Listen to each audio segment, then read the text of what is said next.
This is a very interesting question. And I will be honest, I don't know the answer to that.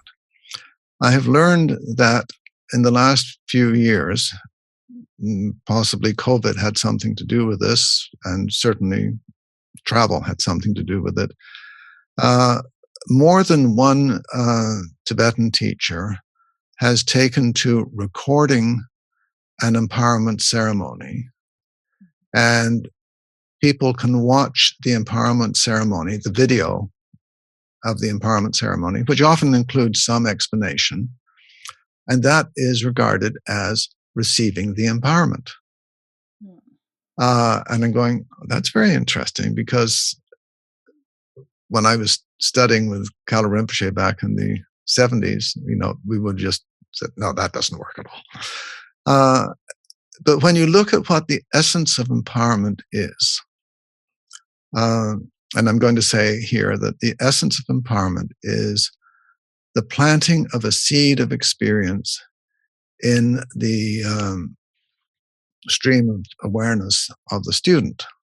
That's what's meant to happen in an empowerment.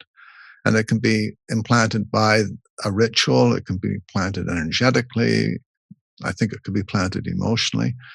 Uh, when people, well, let me back up a step. When I did that, came to that chapter, I was really not clear how I was going to convey what an empowerment is. And after thrashing around for several months, I eventually realized that what I had to do was to take people through the actual experience of the empowerment.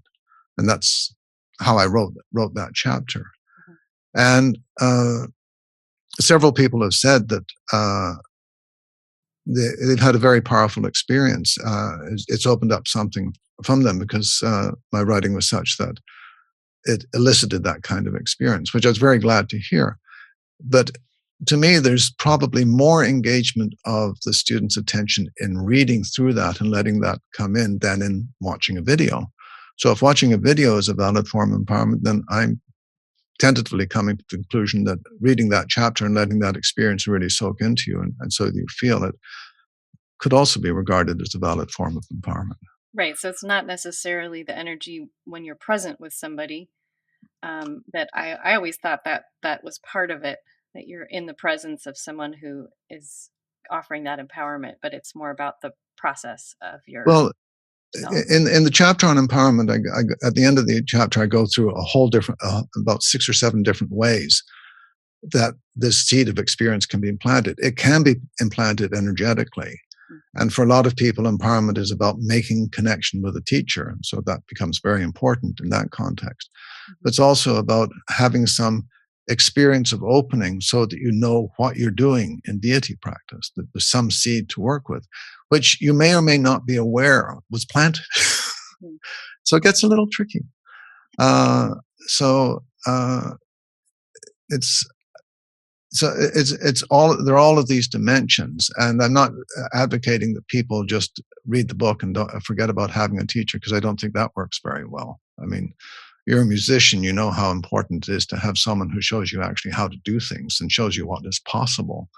And I think that's very important in spiritual practice too.